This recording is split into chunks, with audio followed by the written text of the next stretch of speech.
Pronto. Então, como eu estava falando, Marcos, o Evangelho de Marcos, né, o evangelista Marcos, que é aquele jovem que aparece no seu próprio relato, né, no seu próprio Evangelho, em duas ocasiões.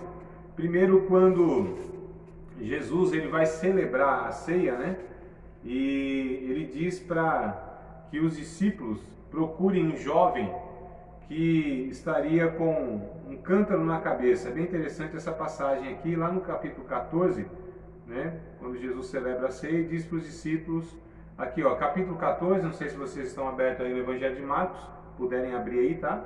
Capítulo de número 14, versículos de número 12 em diante, só para a gente identificar aqui, aí o próprio Jesus falando e Marcos registrando. Ele é o autor, né? Opa, deixa eu admitir aqui mais um videozinho. Capítulo 14 de Marcos, ó, verso 12 em diante. E no primeiro dia da festa dos pães asmos, quando sacrificavam a Páscoa, disseram-lhe os discípulos: onde queres que vamos fazer os preparativos para comer a Páscoa? E enviou 2 dos seus discípulos e disse-lhe: ide à cidade, e um homem que leva um cântaro de água vos encontrará. Segue-o. E onde quer que entrar, dizei ao Senhor da casa: o mestre diz: onde está o aposento que hei de comer a Páscoa com os meus discípulos? E ele vos mostrará um grande cenáculo mobiliado e preparado, preparai-o ali. E saindo seus discípulos foram à cidade, acharam como ele tinha dito e prepararam a Páscoa. Então esse jovem aqui, que leva um cântaro na cabeça, é o próprio Marcos, o autor do livro. A casa onde Jesus celebra a ceia é a casa de Marcos mesmo, tá? E é bem interessante que ele aparece lá no capítulo de número 12 de Atos dos Apóstolos, né? Inclusive vai falar lá que a sua mãe, a Salomé, era quem estava reunindo lá umas pessoas. Estou falando Atos capítulo de número 12. Quando Pedro foi preso, né, nessa casa, que era a casa de Salomé, que era a mãe de Marcos, João Marcos, tá, que é sobrinho, né, do Barnabé, aquele Barnabé que vai ao encontro de Saulo e traz ele, introduz ele para os apóstolos, né? Então, veja que coisa interessante, como que se desdobra a vida, né, dos evangelistas aí. Como eu disse, esses homens tiveram experiências de fato com Jesus. Não foram só escritores, né, que escreveram apenas e relataram uma história que eles não tinham, não faziam parte, ou não tinham se envolvido, mas eles próprios eram as pessoas que foram afetadas por aquilo que eles escreveram. Então esses evangelistas experimentaram na sua vida pessoal os ensinos, né, e a própria mensagem daquilo que eles escreveram. Então eles não eram só escritores apenas, mas eram as pessoas que tinham tido experiência do Evangelho. Então Marcos, eu estou procurando outra passagem aqui, não sei se eu consigo achar, né, enquanto falo com vocês, mas é quando prendem Jesus, quando vão prender Jesus, o Marcos também ele aparece, né, na noite lá, talvez eu ache depois, eu envio para vocês, tá? Mas o Marcos aparece também, que ele vai seguindo Jesus, né? Prenderam Jesus, vão levando e ele segue Jesus. E aí quando alguém vê que tem um jovem, um rapaz envolto no lençol, seguindo eles correm atrás dele, pegam nele e ele sai correndo nu. É uma cena bem curiosa, né? A Bíblia vai dizer que ele sai nu lá e ficaram com um lençol que ele estava envolvido lá, mas era o João Marcos mesmo, tá? Só para falar do autor. Então esse rapaz, esse jovem, na época jovem, né, que de fato ele se interessou pela mensagem de Jesus, ele seguiu Jesus. Então não é só um escritor, mas é aquele, como eu disse, que foi afetado pela mensagem. Então ele escreve aos Romanos, né, fala de Jesus como esse que tinha poder, mas não usava o poder para se servir, sim para servir ao povo. Veio inclusive para servir os romanos, esses romanos que oprimiam, esses romanos que dominavam, esses romanos que exploravam, né, os judeus, que Jesus era judeu. Jesus mostra para eles que ele, Jesus, é quem tem poder, não é Roma que tem poder, ele que tem poder. Porque quando foram prender Jesus, olha que coisa curiosa, amados, quando foram prender Jesus lá à noite, lá uma multidão, né, com soldados, aquela coisa toda, e perguntam, né, estava à noite, escuro, Jesus era muito parecido com seus discípulos, não era ninguém assim que se destacava, né, uma figura, não, era um judeu, uma pessoa comum, né, com seus traços comuns, se vestia como os judeus, não tinha nenhuma pompa. Jesus não era o diferentão, não era o cara com aquele terno brilhoso, tá certo, irmão? Um sapato de 2, 3 cores, não tem nada contra quem usa isso aí, gosto é gosto, né? Então você pode usar o que você quiser. Mas não era esse cara que se destacava, chegava, né, na igreja assim, se destacava, não, era uma pessoa comum. Tanto é que Judas precisa dar um sinal para que as pessoas conheçam quem é Jesus no meio dos discípulos. Ele disse assim: o homem a quem eu beijar, é este que é. Prendam ele, né? Então, olha só, Jesus precisou ser identificado com o beijo porque ele era muito parecido com os seus discípulos. Jesus era, de fato, humilde, né? Não era esse que se destacava por uma aparência, pelo contrário, ele era muito comum mesmo, né? Um judeu comum. E aí o que acontece? Quando vão prender Jesus, e eles dizem: quem é Jesus? Aí Jesus se apresenta e diz: sou eu, quem vocês buscam. Quando ele diz isso, todo mundo cai de joelhos em terra. Olha que coisa interessante. Quando Jesus impõe a sua voz com a autoridade que ele tem, né? Aí Pedro vai defender ele, pega uma espada, vai defender, e Jesus disse: não, Pedro, põe a tua espada na bainha, porque se eu quisesse, eu rogaria ao Pai agora, e ele enviaria 12 legiões de anjos. Irmãos, 12 legiões de anjos quer dizer que seria 72 mil anjos em uma fração de segundo estaria ali para defender Jesus. Vocês têm noção do que é isso? 72 mil anjos. Quando ele diz assim 12 legiões de anjos, a legião na contagem romana eram 6 mil soldados. Uma legião eram 6 mil soldados. Quando Jesus disse: se eu quisesse, Pedro, rogaria o Pai agora, e ele enviaria 12 legiões de anjos. Então 12 vezes 6 mil, 72 mil anjos estariam ali, ó, a serviço do Senhor, a serviço de Deus, a serviço de Jesus, que tinha autoridade sobre os anjos, sobre tudo e sobre todos. Mas ele não fez isso. Olha que coisa interessante. Então ele tinha poder para fazer isso, mas não usou esse poder para se livrar, para se beneficiar, para se safar daquela condição, para mostrar quem ele era, né? Então tem uns que equivocadamente, como eu disse, fazem isso, né? Usam o poder, os dons, né? Vocês já ouviram uma frase assim, irmão? Quando uma pessoa ela é soberba e vão de repente afrontar ela, fazer alguma coisa, e ela quer mostrar quem ela é, ela diz assim: você sabe com quem você está falando? Né? Você sabe com quem você está falando? Então isso mostra que a pessoa não entendeu nada. Se diz discípulo de Jesus, essa frase nem esse pensamento deve estar no nosso coração. Você sabe com quem você está falando, rapaz? Né? Então Jesus ele não falava: você sabe com quem você está falando? Eu tenho poder aqui. Ele falou: não, ele não usou o poder para o seu benefício, e sim para os propósitos de Deus e para abençoar as pessoas. É isso que Marcos destaca na vida de Jesus. Sendo Deus, ter o poder, mas veio se sacrificar em prol dos outros. Então muitas vezes, fica a lição para nós, queridos, muitas vezes nós temos recursos contra as pessoas para nos defender, nós temos condições contra as pessoas, poder sobre elas, como eu disse. Nós que somos homens, viu?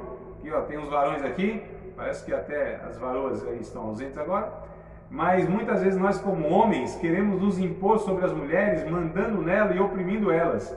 Deus nos chamou, irmãos, Deus nos chamou para servir as nossas esposas, servir as mulheres, dar vida por elas. É o que Paulo escreve lá em Efésios capítulo de número 5. Vós, maridos, sacrificai as vossas vidas, como Cristo se entregou à igreja. Vocês, nós, devemos nos sacrificar por ela. Tem gente querendo matar a esposa. Aí Jesus disse: não para matar, e sim para dar vida por elas, né? Essa risada de vocês aí, a minha é de nervoso, eu estou vendo, né?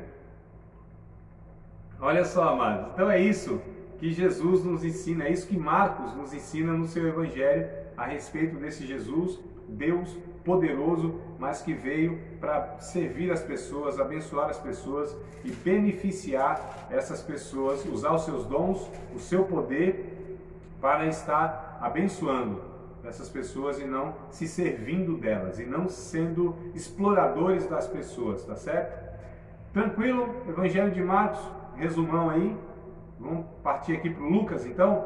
Bom, Lucas, o terceiro evangelho, né?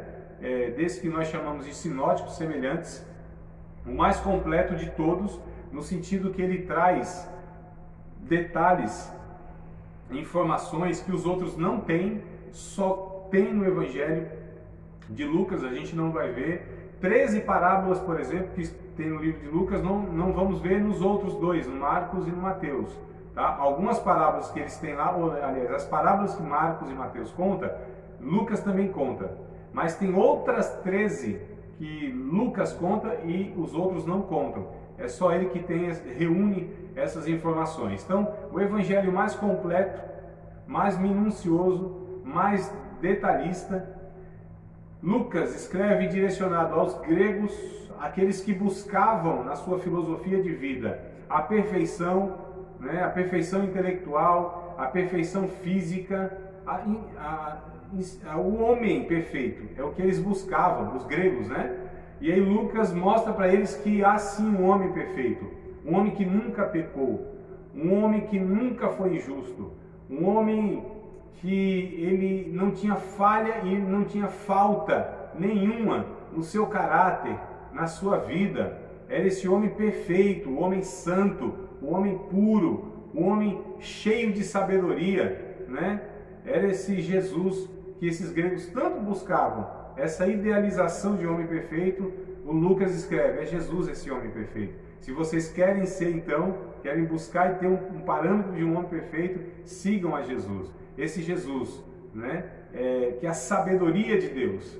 E é interessante que Lucas, ele escreve a um homem que nós já vimos aqui no capítulo 1, né? Verso 1 ao 4, chamado Teófilo, né? Aquele que ama a Deus, é o significado do nome Teófilo, aquele que ama a Deus. Ele escreve para este homem com a finalidade de mostrar o que Jesus não só fez, mas também ensinou. Então Lucas destaca no evangelho dele Jesus, né, o ministério de Jesus, nesse sentido de ensino, de instrução. É por isso que ele conta muitas parábolas que Jesus destaca, né? Ele registra muitas parábolas que Jesus ele contou, porque Lucas, sendo uma pessoa muito estudada, tá certo? Só lembrando, Marcos, um jovenzinho simples ali da região da Galileia, por ali, Judéia, Galileia. Mateus, já uma pessoa, né, um pouco mais instruída, mas nem tanto, como Lucas. Mas Lucas não, Lucas é um estudioso, é um médico, né? Lucas é uma pessoa que tem cultura. Então ele traz esse aspecto do ministério de Jesus no ensino mesmo, tá? Na questão de instruir. Então esse homem que tem a sabedoria de Deus, esse homem que ensina quem Deus é, né?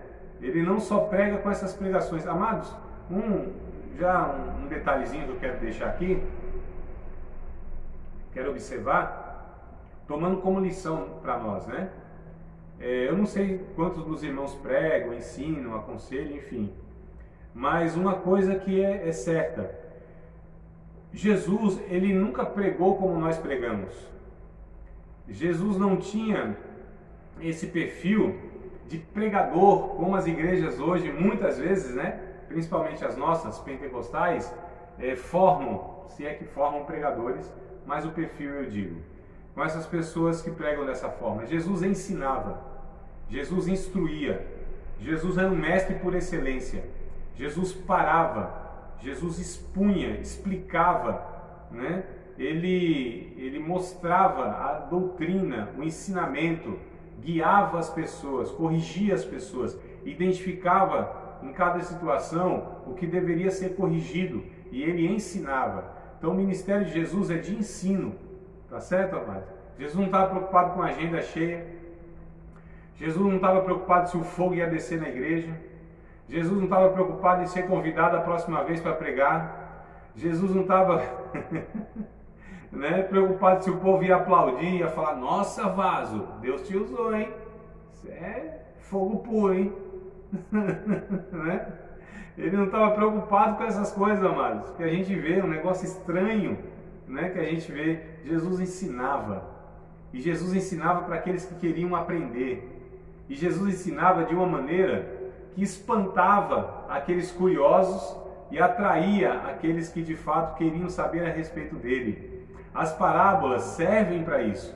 Por que Jesus contou tantas parábolas? E por que Jesus começou a contar parábolas somente no terceiro ano do seu ministério? Ele teve aí 3 anos e meio aproximadamente, né? Desde o batismo de João lá até a crucificação, deu 3 anos e meio aproximadamente. O ministério de Jesus, de pregação mesmo, de ensino e tudo mais. Até então não. Só lá com 12 anos que a gente vê lá ele falando alguma coisa no templo, mas é a partir dos 13 anos, Lucas vai falar isso, né? No capítulo de número... Eita, e agora para achar aqui? Vamos ver lá se eu acho. Capítulo de número 3, a partir do verso 23. Então, Lucas 3 e 23 vai relatar o começo do ministério de Jesus, né? E o mesmo Jesus, capítulo 3 de Lucas, verso 23. E o mesmo Jesus começava a ser de quase 30 anos, olha só, né? Sendo, como se cuidava, filho de José. Então, com 30 anos, ele começa o seu ministério, ensinando, pregando, nesse sentido que a gente falou aqui. Então, ele começa a contar parábolas a partir do 3º ano, ou seja, do último ano do seu ministério. Por que ele faz isso? Porque as parábolas têm a finalidade, as parábolas não são coisas assim claras ao primeiro momento. Você precisa ter atenção, né? Saber o que está sendo falado, essas comparações e o que isso significa. Parábola é isso, né? Algo paralelo, uma história contada, né? Paralela, ou seja, trazia as verdades espirituais, né, com esses relatos materiais. Trazia as verdades celestiais contando as coisas aqui da terra. Então, era algo paralelo, né? Era uma parábola.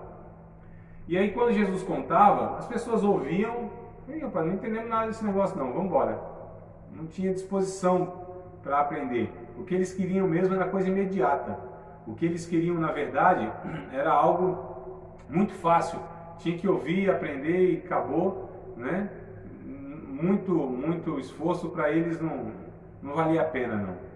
E aí, aqueles que queriam entender o que Jesus falou mesmo, o que ele quis dizer, eles ficavam e perguntavam: Senhor, explica-nos as parábolas, explica o que nos falaste que nós não entendemos.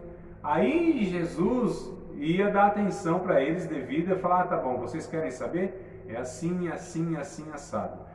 Jesus já estava peneirando, amados, tá certo? Porque Jesus não queria que uma multidão o seguisse sem entender de fato quem ele era e sem entender os seus ensinos.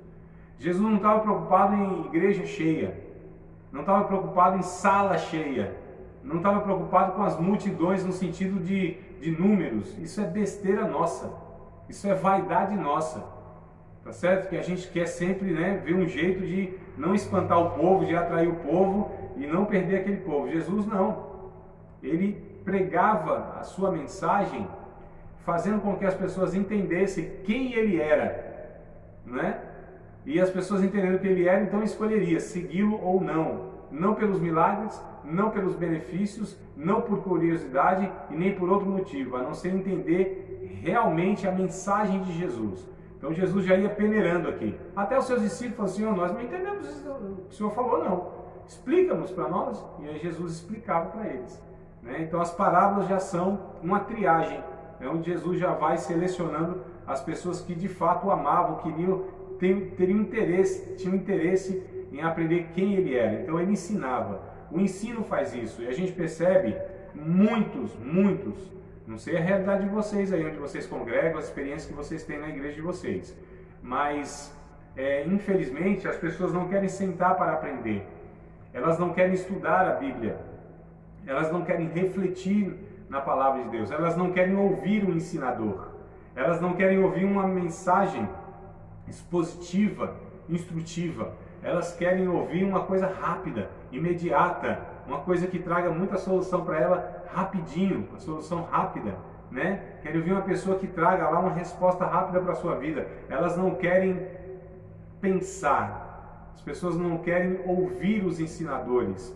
Não querem ouvir uma pessoa que pregue, instruindo, ensinando, e sim aquela que traga o milagre, a resposta para elas, né? Infelizmente. E aí ficam na superficialidade da vida cristã, na superficialidade do conhecimento de quem é Jesus, na superficialidade do conhecimento bíblico.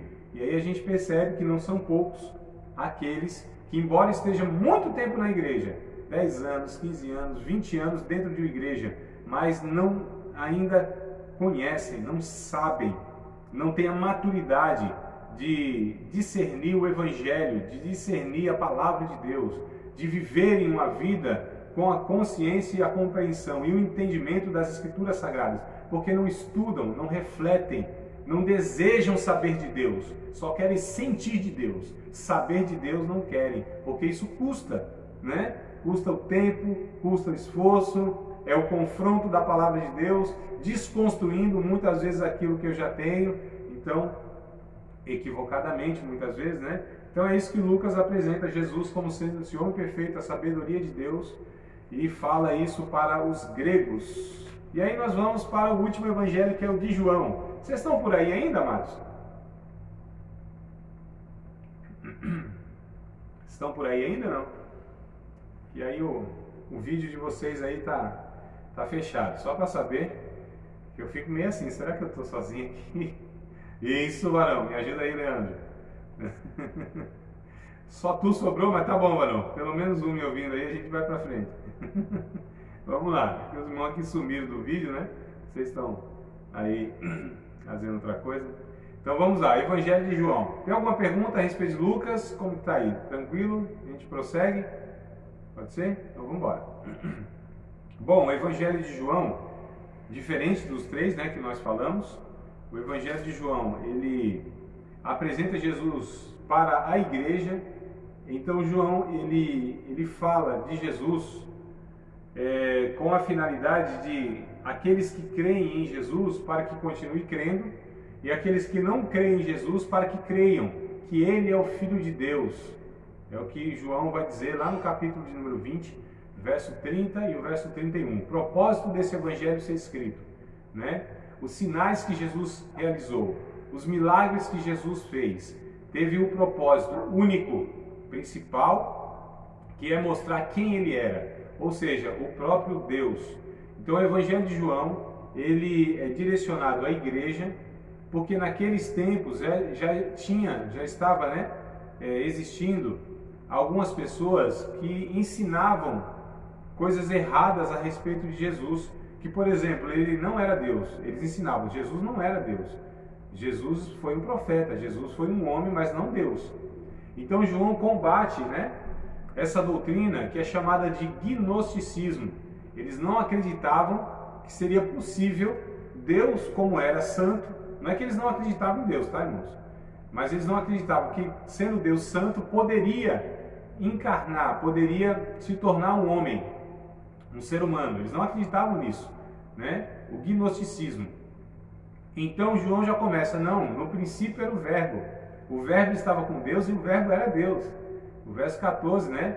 O verbo se fez carne e habitou entre nós, cheio de graça e de verdade. Então João vai combatendo essa heresia, esse falso ensino que Jesus não era Deus. Ele apresenta então Jesus como sendo Deus. Fala dos 7 milagres que nós falamos, né, na aula passada, não sei se vocês lembram. João relata 7 milagres de Jesus, desde lá de Caná da Galileia até a ressurreição de Lázaro, se não me falha a memória, acho que deve ter sido o último milagre lá, né, o 7º milagre. Esses milagres têm o propósito de mostrar a identidade de Jesus, a natureza de Jesus e a missão de Jesus, né? Então esse milagre, olha só como os milagres muitas vezes hoje ele é recebido de uma maneira equivocada, muitas vezes como um espetáculo, né? Muitas vezes para promover alguém, como eu disse já aqui. Mas o milagre ou os milagres realizados por Deus têm a finalidade maior de levar as pessoas a reconhecerem Jesus como Deus. A pessoa até pode receber, irmãos, a cura, mas ela pode ir assim, curadinha, sarada, para o inferno. Aí não é vantagem, né? Não. Tem pessoas que são alcançadas pelo milagre, recebem lá a cura, né, a intervenção de Deus, mas não são pessoas que se entregam a Cristo. É possível que pessoas sejam alcançadas pelos feitos extraordinários, né, dos milagres de Deus, mas é possível que essa pessoa não se renda a Jesus como Senhor e Salvador da sua vida. É possível. Pessoas sejam abençoadas, socorridas por Deus, mas elas não reconheçam Jesus como Salvador delas. É bem possível isso. Então, os milagres, muitas vezes, por nós usados de uma maneira equivocada. Como eu disse, para nos promover, para muitas vezes provar que a nossa religião é a verdadeira, mas não é isso que a gente deve fazer. João, ele mostra Jesus como sendo o próprio Deus, né? Jesus, ele disse, olha, no capítulo 12 de João, verso 48, então 12 e 48 de João, a palavra que eu vos tenho pregado, Jesus disse, João capítulo 12, verso 48, Jesus disse, a mim mesmo eu não julgo ninguém, mas a palavra que eu vos tenho pregado, essa há de julgar no último dia. O capítulo 6 de João, verso 63, olha que coisa interessante, João 6 e 63, a palavra que eu vos tenho pregado são espírito e vida. Nesse mesmo capítulo, onde ele multiplicou os pães e os peixes que as pessoas foram fazê-lo rei, como eu disse, né? Jesus viu a intenção daquelas pessoas, disse, vocês me seguem não por entender quem eu sou, mas pelo pão, pela comida que eu dou para vocês. E ele dá aquele discurso duro para eles, dizendo, se vocês não participarem da minha natureza, se vocês não comerem a minha carne e beberem o meu sangue, vocês não têm parte comigo, vocês não têm vida eterna. E aquele povo abandonou Jesus. E aí Pedro, queridos, olha aqui que coisa interessante. Pedro, né, aliás, Jesus disse para os discípulos e para Pedro, disse o seguinte, se vocês quiserem ir, vocês podem ir também. E Pedro disse, não, para quem iremos nós? Só tu, Jesus, tens a palavra de vida eterna. Olha que coisa interessante, amados. Então Jesus não estava preocupado com as multidões. Jesus estava preocupado, de fato, que as pessoas entendessem quem ele era. Porque no entendimento e na compreensão de quem Deus é de fato, é que nós seremos salvos e nós viveremos uma vida de maturidade cristã, sabendo quem é a natureza de Deus, não um ídolo pagão que muitas vezes as pessoas projetam em Deus, tá certo? Mas sabemos a natureza de Deus e por Jesus é que nós vamos saber quem é Deus, como é Deus, queremos ver Deus. E aí no capítulo 14, verso 6, Jesus disse, eu sou o caminho, a verdade e a vida. Quem vem a mim, né? De maneira, olha que coisa interessante, perguntaram para Jesus, Senhor, mostra-nos o Pai. Aliás, perguntaram, pediram, mostra-nos o Pai. Há tanto tempo eu estou convosco, Filipe, e vocês não me têm conhecido, quem vê a mim vê o Pai. Então conhecer a Jesus como Deus verdadeiro. Capítulo 17 de João, né? Capítulo 17, acho que é verso 1 e 2, vai dizer lá, Jesus disse, aliás, deixa eu ler um pouquinho antes, capítulo 8, verso de número 12, bem interessante, ó. Depois a gente vai ler o outro lá que eu disse, o 17. Mas o capítulo de número 8, verso 12, Jesus diz o seguinte, falou-lhe, pois, Jesus outra vez dizendo, eu sou a luz do mundo, quem me segue não andará em trevas, mas terá a luz da vida. Então, olha só, seguir Jesus para ter a luz da vida. No capítulo 17, é bem interessante que Jesus, ele diz o seguinte, isso aqui é uma oração, uma intercessão de Jesus pelos seus discípulos, né? Por todos, não só aqueles, mas todos quantos iam fazer parte da família, do rebanho de Deus.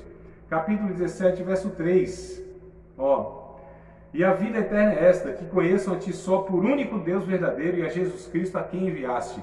Então, aqui o Evangelho de João vai mostrar a importância e a necessidade de reconhecer Jesus como Deus. Tá certo, amados? Vocês têm alguma pergunta fácil e rápida? Estou brincando, pode ser difícil e demorada. Para a gente encerrar aqui o nosso estudo, amados, fiquem à vontade, bora lá, nós temos aí uns 9 minutinhos ainda de gravação aqui. Se não fizerem, eu encerro. Mas se fizerem, a gente dá continuidade aqui. Quer saber a diferença entre os gregos e romanos? A diferença? A diferença, irmã Gisele, é isso? A diferença entre gregos e romanos. Tá, a diferença em que sentido? Porque assim, foram povos diferentes, né? Mas que tipo de diferença? Cultura, língua? O que seria? Porque deu uma picotada. Marcos pregava com romanos e Lucas pregava com os gregos. Sim. Na minha percepção, eu achava que gregos e romanos eram tudo a mesma coisa, igual eu acho japonês e chinês, e coreano, tudo aquilo. Não, não.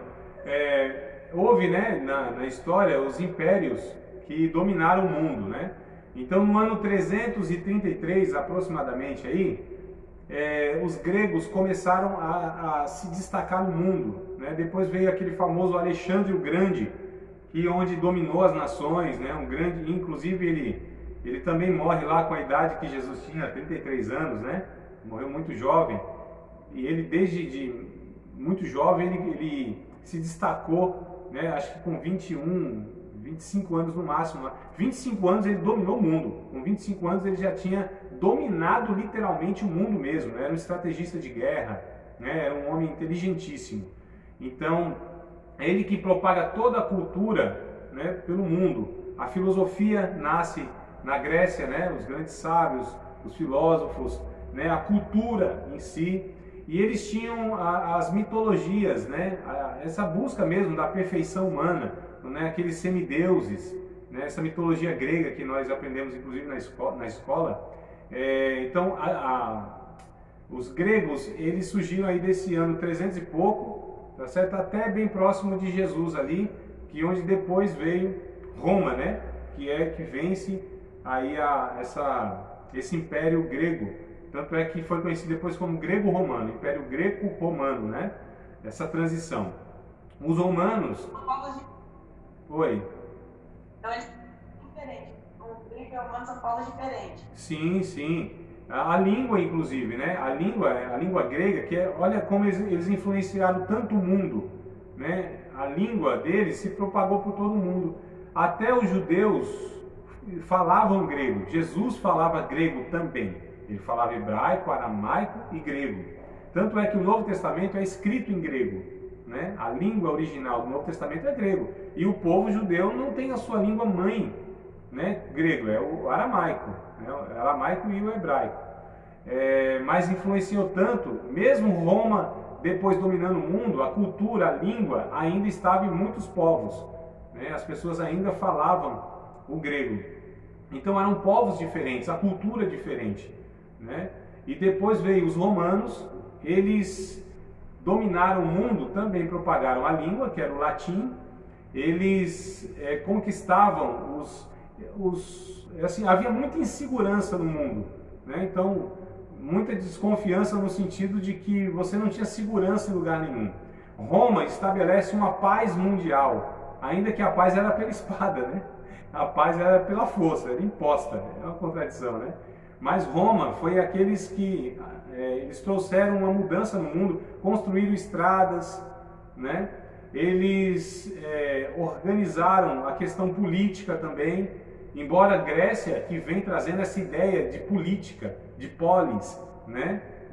Dessa estrutura governamental, mas Roma veio trazendo a lei, né? A questão da jurisprudência, o júri, o tribunal, o senado, essas organizações. Então são povos de culturas diferentes. Os gregos foram um povo e os romanos foi outro povo, né? Como os judeus foi outro povo, como os egípcios foram outro povo, como os medos e os persas foram outro povo, né? Outros povos. Então são povos diferentes na sua cultura, forma de viver, de crer, a sua língua, enfim, povos totalmente distintos mesmo. Não tinha essas diferenças, né? As expectativas que eles tinham eram diferentes, né? É por isso que esses evangelhos, eles estão direcionados a esses povos e trazem perspectivas diferentes para alcançá-los. É bem interessante a gente entender isso. Os evangelhos, então, têm a proposta de alcançar, no caso aqui, abrange, né? Então, assim, ó, judeus, gregos, igreja, né? Judeus, gregos, igreja, e o outro eu esqueci aqui, meu Deus do céu, calma aí, Mateus, os judeus, Marcos, os romanos. A ideia é o mundo religioso, o mundo político, né? O mundo bélico e o mundo intelectual. Então, na verdade, é essa. Quando a gente lê João, já que a irmã falou aqui, eu lembrei de um texto de João, capítulo de número 19. Olha que coisa interessante. Capítulo de número 19, deixa eu ver se eu acho aqui, verso de número 19. 19 e 19 de João. 18 e 19, né? Para ser mais... para ser melhor aqui o texto. Então, capítulo 19 de João, verso 18, 19 e verso 20. onde o crucificaram, Jesus no caso, né? E com ele outros dois, um de cada lado e Jesus no meio. E Pilatos escreveu também um título e pô-lo em cima da cruz, e nele estava escrito: Jesus Nazareno, Rei dos Judeus. E muitos judeus leram esse título porque o lugar onde Jesus estava crucificado era próximo à cidade, e estava escrito em hebraico, em grego e em latim. Olha só, né? O latim aqui entenda romano, tá? Estava escrito em hebraico, em grego e em romano ou em latim. Então essa inscrição em cima da cruz de Jesus estava escrito: Jesus Nazareno, Rei dos Judeus, em 3 línguas, porque ali tinha povos, né, de várias nações, gente que falava o grego, gente que falava o hebraico e gente que falava o latim, que era a língua de Roma. Olha que coisa interessante. Então aqui está um simbolismo, inclusive: o mundo religioso, o mundo intelectual e o mundo político e militar estava crucificando Jesus. E o evangelho é pregado a todos esses povos, tá certo? Em todas essas variedades aí da humanidade, né? Então tem mais ou menos aí esse significado. Você acabou de participar de mais uma aula de um dos nossos cursos, Seminário de Teologia, Vida Cristã, Palavra da Vida. Espero que tenha te abençoado, não só alargado o seu conhecimento teológico, mas que tenha também atingido o teu coração para que você possa a cada dia mais reproduzir a vida de Deus nas suas relações cotidianas. Se você ainda não é aluno oficial de um dos nossos cursos, se inscreva aqui no contato que vai aparecer do WhatsApp. Também nos siga nas redes sociais, se inscreva no nosso canal, compartilhe à vontade e Deus te abençoe.